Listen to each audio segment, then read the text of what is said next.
अस्सलाम वालेकुम दोस्तों, आज जो इमरान रियाज खान ने तकरीर की है, इसके बाद इदारे समझ गए हैं कि ये 1980 वाला मुल्क नहीं रहा और ना अब पाकिस्तानी इसको 1990 वाला मुल्क रहने देंगे। दोस्तों, आज एक दफ़ा फिर से रजीम चेंज पर पीटीआई ने एक सेमिनार रखा। इससे पहले भी एक सेमिनार हुआ था जिसमें फवाद चौधरी, अरशद शरीफ और बाकियों ने खिताब किया था और आज एक दफ़ा फिर से रजीम चेंज पर वैसा ही सेमिनार हुआ है और इस दफ़ा सहाफ़ी इमरान रियाज खान को मौका मिला इस सेमिनार से खिताब करने का। इस खिताब के बाद दोस्तों शहबाज हुकूमत के ख़िलाफ़ ऑपरेशन शुरू हो चुका है।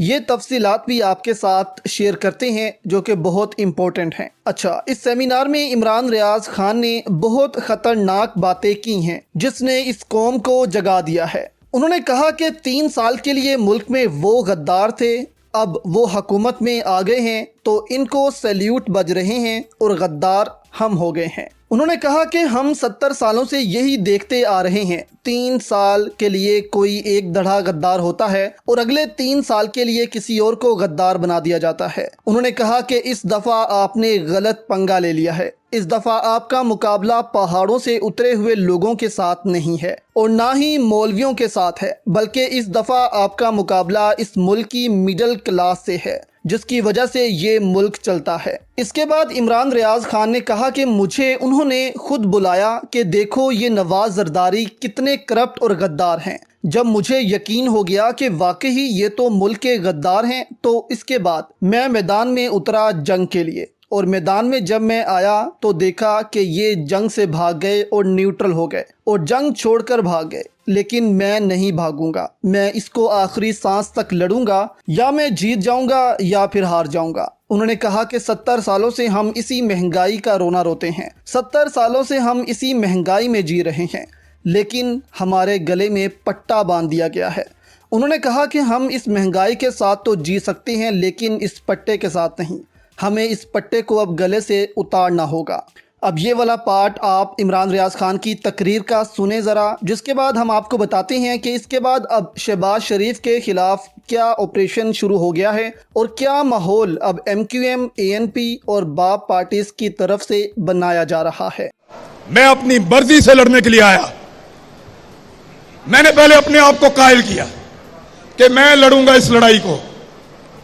आप इस लड़ाई को छोड़कर चले गए, अधूरी छोड़ दी आपने लड़ाई। कल वो चोर थे, डाकू थे, आज ऐसे नहीं हो सकता, नहीं मानेंगे, दिल नहीं मानता, जवाब देना पड़ेगा, जवाब मांगेंगे, सवाल करेंगे, क्योंकि पहली मर्तबा आपको टक्कर के लोग मिले हैं।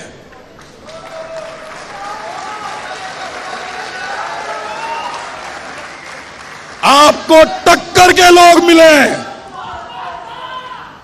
ये पहाड़ों से उतर के नहीं आए,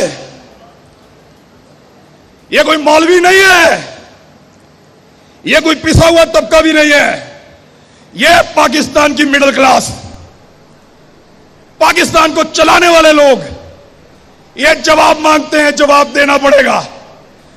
आप लड़ाई छोड़कर गए हैं, मैं क्यों छोड़ूं? मेरी लड़ाई है, मैं लड़ूंगा, या हार के आऊंगा या जीत कर आऊंगा, लड़ाई पूरी लड़ूंगा। अब दूसरी जानिब दोस्तों हम ANP का स्टेटमेंट आपके सामने रखते हैं और इसके बाद MQM का भी आपके सामने रखेंगे। हुकूमत की अहम इत्तेहादी जमात अवामी नेशनल पार्टी शहबाज इंतज़ामिया से नाराज़ हो गई है, अलहदगी पर गौर शुरू कर दिया है। हुकूमत को बड़ा दचका लगने जा रहा है क्योंकि अगर एक इत्तेहादी भी शहबाज शरीफ से अलग होता है तो इनकी हुकूमत चली जाएगी। दूसरी जानिब MQM की बात करें तो MQM के रुकन कौमी असम्बली साबर कायम खानी का कहना है कि जो वादे किए थे वो पूरे होते नजर नहीं आ रहे। सिंध के साथ साथ अब हम वफाक से भी अलहदगी पर गौर शुरू कर रहे हैं। MQM के रुकन कौमी असम्बली साबिर कायम खानी ने ARY न्यूज़ को खसूसी इंटरव्यू देते हुए कहा कि पीपल्स पार्टी मुखलिस नहीं और ना ही वफादार है। पीपल्स पार्टी में मोहब्बत और मिलने के रुझान का भी फुकदार नजर आता है। रहनुमा MQM का कहना था कि PP क़यादत का एहसास बातों की हद तक है, अमल नहीं करते। पीपल्स पार्टी वाले MQM को अपने लिए सियासी खतरा समझते हैं। PP वाले ऐसा ना करें तो सिंधी कौम तो इन سے آزاد ہونا چاہتی ہے۔ تو دیکھا آپ نے دوستوں کہ اب MQM اور ANP اور ساتھ ہی باپ پارٹی بھی، یہ سب جماعتیں اب ایک ماحول بنا رہی ہیں کہ بس اب ہم حکومت سے علیحدہ ہو جائیں گے۔ اب اگر PTI نے تھوڑا اور دباؤ ڈالا تو ANP، MQM اور باپ پارٹی کو فون آ جائے گا اور یہ حکومت سے الگ ہو جائیں گے۔ اور اب عدالتوں سے بھی آپ نے دیکھا کہ ریلیف ملنا شروع ہو گیا ہے PTI کو، اور یہ جاری رہے گا۔ اور بہت جلد آپ دیکھیں گے کہ یہ تمام جماعتیں جو عمران خان سے غداری کر کے گئی تھیں، یہ شہباز شریف کی حکومت کو بھی چھوڑ دیں گی اور حکومت سے علیحدہ ہو جائیں گی۔